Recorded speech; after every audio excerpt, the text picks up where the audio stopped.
وہ بہت وہمی آدمی ہیں، انہوں نے اسی وقت مجھے بلوایا، آپ پتہ نہیں کہاں چلے گئے تھے۔ اچھا پھر؟ میں ذرا ایک کام سے نکل گیا تھا۔ بس پھر کیا؟ انہوں نے شیخ عبد الرحمن اور اصغر صاحب کے کمرے کا دروازہ بند کروا دیا۔ پولیس کوئی آدھے گھنٹے بعد آئی، اس دوران حاجی گلزری صاحب بھی آ گئے۔ اچھا پھر کیا؟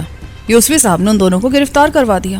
وہ حاجی گلزری کو بھی ساتھ لے جانا چاہتے تھے، مگر پتہ نہیں کیا ہوا، انہیں وہ کوئی آدھے گھنٹے بعد وہیں چھوڑ گئے۔ کیا عبد الرحمن نے بیان دیا ہے؟ وہ بالکل چپ ہے، اور اصغر صاحب بھی کوئی بیان نہیں دے رہے، مگر پولیس ان سے سب کچھ پوچھ لے گی۔ اتنا اندھیر تو کہیں نہیں مچا۔ جمیل کی آواز مجھے صاف سنائی دے رہی تھی، میں نے بھی ریسیور کے ساتھ کان لگا دیے تھے۔ اچھا تو یہ بات ہے یار، میں کام میں ایسا پھنسا ادھر کچہری میں کہ واپس نہ آ سکا۔ دیکھو اب میں صبح ہی حاضر ہوں گا، خدا ہی خیر کرے۔ وہ شیخ صاحب ایسا اونچا فراڈ کر رہے تھے، مگر انہیں اس کی ضرورت کیا تھی؟ مجھے کیا پتا، یہ تو وہی بتا سکتے ہیں۔ ٹھیک ہے جمیل بھائی، شاید میں ابھی واپس آ جاؤں، ورنہ صبح ملاقات ہوگی۔ اچھا خدا حافظ۔ یہ کہہ کر اس نے فون بند کر دیا۔ تم نے اس کی باتیں سن لی ہیں نا؟ ہاں۔ چلو اچھا ہوا کہ شیخ صاحب نے کوئی بیان نہیں دیا، تمہاری جان تو بچ گئی۔ وہ تو ٹھیک ہے، مگر ہو سکتا ہے پولیس اس سے اصل بات اگلوا لے۔ کچھ نہیں ہوگا، تم یوں کرو کہ یہاں سے فارغ ہوتے ڈیوٹی پر حاضر ہو جاؤ۔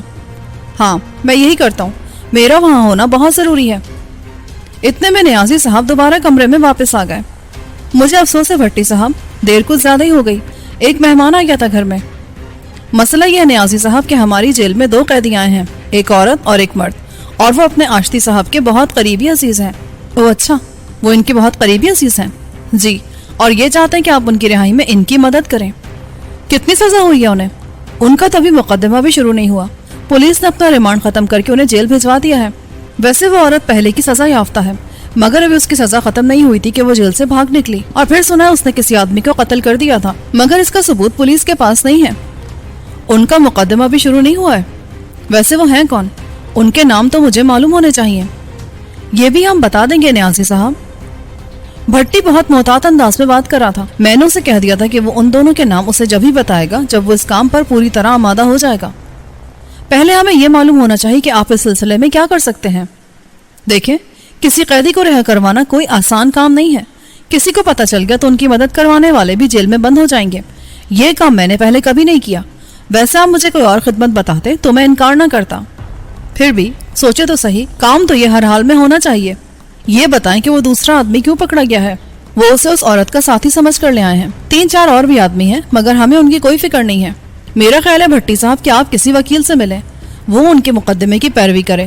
جب وہ لوگ عدالت میں حاضر ہوں تو اس وقت انہیں بڑی آسانی سے رہا کروایا جا سکتا ہے۔ بھٹی نے بڑی عجیب نظروں سے میری طرف دیکھا۔ آپ کا کیا خیال ہے آشتی صاحب، پہلے یہ کام نہ کر لیں؟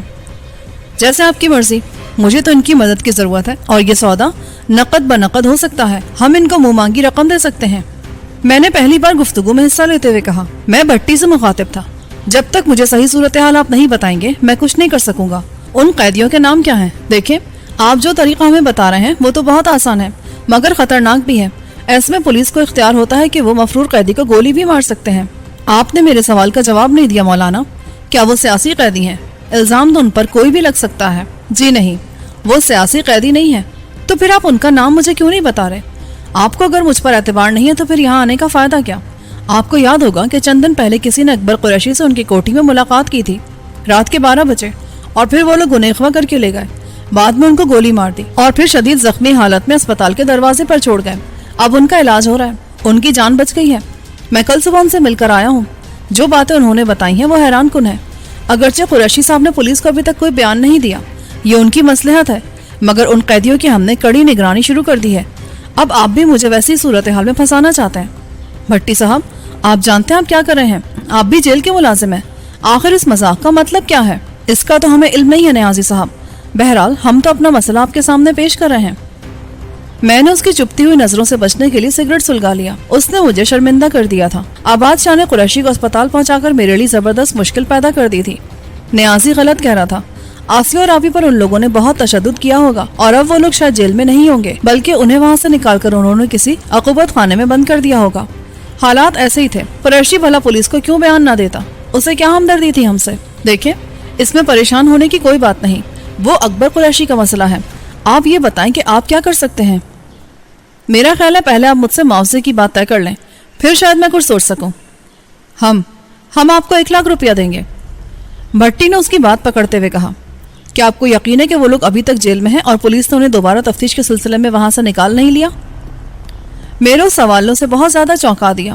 اس کے چہرے سے ایسا تاثر ابھرتا دکھائی دیتا تھا جیسے اس کے ذہن میں اکبر قریشی کی ابتلا پھر سے ابھر آئی۔ وہ چند لمحوں تک بڑے غور سے مجھے گھورتا رہا، پھر اپنے فراخ ہاتھوں کو کھول کر بولا، اگر میرا اندازہ غلط نہیں ہے تو میں کہوں گا کہ آپ وہی آدمی ہیں جس نے قریشی کو اغوا کیا تھا، تو آپ کیا کہیں گے؟ اور ان دونوں قیدیوں کے نام آسیہ اور گردیزی ہیں، علی حسن گردیزی۔ تب بھٹی نے مجھے یوں دیکھا جیسے وہ مجھے پہلی بار ایک نئے روپ میں دیکھ رہا ہو۔ کیا یہ سچ ہے آشتی صاحب؟ اکبر قریشی کو آپ نے؟ نہیں، یہ بالکل غلط ہے، میں نے پہلو بدلتے ہوئے کہا۔ مگر ان دونوں قیدیوں کو تو بھٹی اچھی طرح جانتا تھا۔ اس کی ملاقات قریشی سے بھی کل شام کو ہوئی تھی اور اس نے بھٹی کو یہ نہیں بتایا تھا کہ اس قصے کے اصل کردار کون لوگ ہیں، مگر اب قریشی کے نام کے ساتھ ان دونوں کا نام سن کر وہ لرز اٹھا۔ اس کی سمجھ میں نہیں آ رہا تھا کہ وہ نیازی سے کیا کہے۔ اس کا مطلب یہ آشتی صاحب کہ آپ نے مجھ سے اصل بات چھپا کر رکھی تھی، آپ نے قریشی صاحب کو ہلاک کرنے کی کوشش کی، میں آپ کا اصل منشا سمجھ ہی نہ سکا۔ حد ہو گئی، مجھے افسوس ہے نیازی صاحب کے حالات ایسے ہو گئے ہیں، پولیس کو فون کریں، ہم اس آدمی کو یہاں سے جانے نہیں دیں گے۔